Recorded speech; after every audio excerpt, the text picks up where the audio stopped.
There is no emotion, there is peace. There is no ignorance, there is knowledge. There is no passion, there is serenity. There is no chaos, there is harmony. There is no death, there is the force. Harmony. Another version of the code, which was according to the lore that's recently made about Jedi, from Odan-Ur, who was to be not only a Jedi, but a scholar, a very bookish individual. He wasn't human, but he had created a version of the code, as was written, that he thought better encapsulated its fundamentals. And to this day, some people prefer that which some people call the not code. It can be comforting. There is no death. A lot of people, and we all know such people, and you might be one, don't like the very idea of death. I can't say that it brings gladness to me. And part of my practice, specifically told to me by my current teacher, is that I must not kill. That is to say, I find value in life, that the life of another being, however small, is not mine to take. Their life is for theirs to live. Mine for me. And like the Skywalker Code, I ought respect these beings should we cross paths. I'd even encountered a bear in the wild, and there was no struggle, there was no flight. The sage thing to do is to but turn and walk away. Running is a mistake. I happen to know that, and I was fortunate because of knowledge, yet ignorance.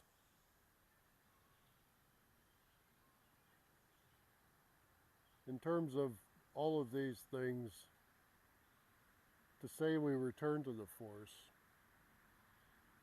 that is very appropriate.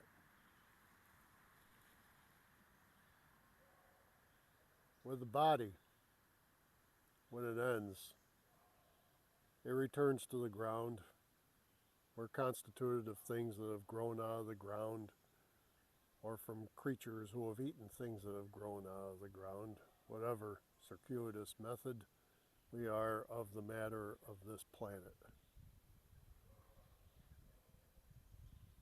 Our breath returns to the air. Our sweat, or whatever moisture we have, goes back to the water cycle. Our body heat will dissipate into space, and our life force will return to that greater force, which is said to sustain us all. This is understood as Qi in China, as Ki in Japan, as Prana in India. But Wang Yongming had also said that Qi is also mixed up with Li. And Li is a kind of a constructive, ordering manifestation. Things manifest here because they are so ordered, not as a matter of a God with an idea that this is going to take this shape, but that this is a natural evolution of things. And behind that natural evolution is this structure that leads to physical structure, to energy structure, and so forth. The ancient Stoics understood this, and they called it logos. In modern translations, they usually use the word reason. That is to say, we do have reason, and this returns to greater reason. But reason also shapes things here. It is the shaper of things. Prime mover, if you will. So these are very old ideas, that there's a force. It's something that's known even back in ancient Egypt and even earlier civilizations. To call it the force is fundamentally a good thing. It gives it a basis for approach. Everything we do in a spiritual sense is an approach. Spirit is the kind of a thing you cannot grasp it. You cannot hold it and carry it with you. One Zen monk had said, he carries his practice in his empty hand.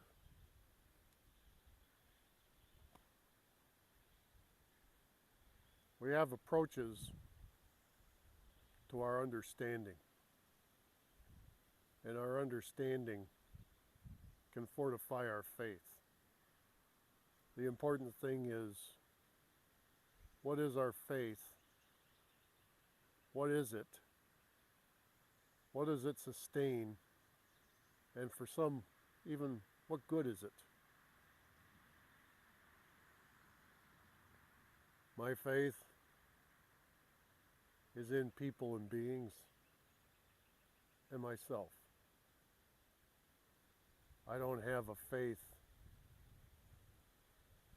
basically as in salvation. That may be a way for many. My faith is in personal progress, the progress of others. We all progress from now into the future. And how we progress, it might seem going backwards for some, even for the aspirant, even for somebody who seeks something spiritual. Christians have an interesting word, backsliding. But even that is part of the journey. There was an interesting book by Hermann Hesse, Siddhartha, where he was not the same person as Buddha. In fact, in the story, he meets Buddha. But he enters a spiritual path. But as he's getting deeply into it and has these profound connections, at one point he decides, I'm going to quit this and go back to samsara, back to living as I used to, back to gambling, drinking, householding, sex, all that. And he wound up in trouble and in despair. His faith in his spiritual path was renewed eventually. And he came back to his spiritual practice, back to his son, whom he had with his girlfriend Kamala.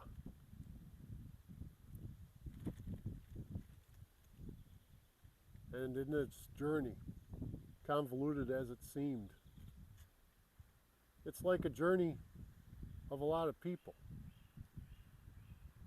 Was the the so-called backsliding a mistake? Couldn't it have been done better? My understanding is that where you are, you would simply ought to appreciate. It oughtn't to be where you hammer at yourself and say, I'd like to be a practitioner, I'd like to be spiritual, but I'm failing all the time. To be critical is one thing, but even a low spot can be a part of a journey. I was in such a low spot. It wasn't horribly long ago, more than a year ago, and I had been spoken to. I was told if I wished to do better, I needed to heed something.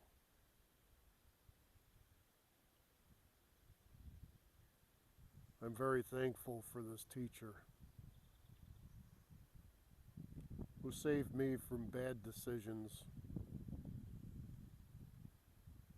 The fallout from that time has yet to fully mature, but as it does, may I greet it as what's appropriate.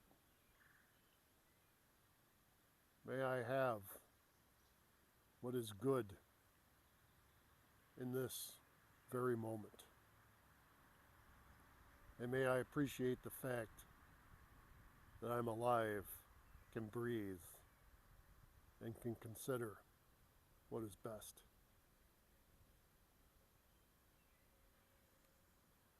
So while some of us may have some dark pasts, some darker than others, some would say, use that. There was one single panel cartoon that I rather liked. It had somebody ascending a slope, and the words said, although I've only come some little distance, I look back and I'm not where I was, and that's a good thing.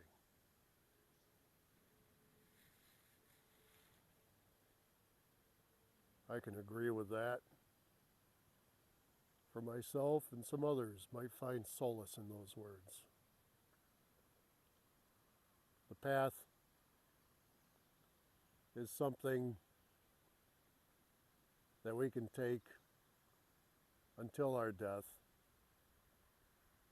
A friend of mine once said that religion is something that prepares us for death. But death is transient. It comes and goes.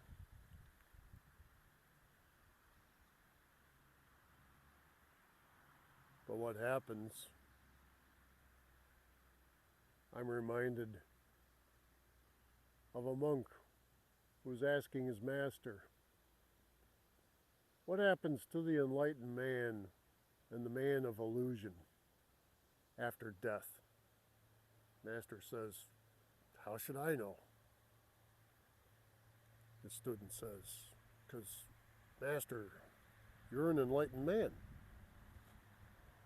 Master says, that maybe, but I'm not a dead one.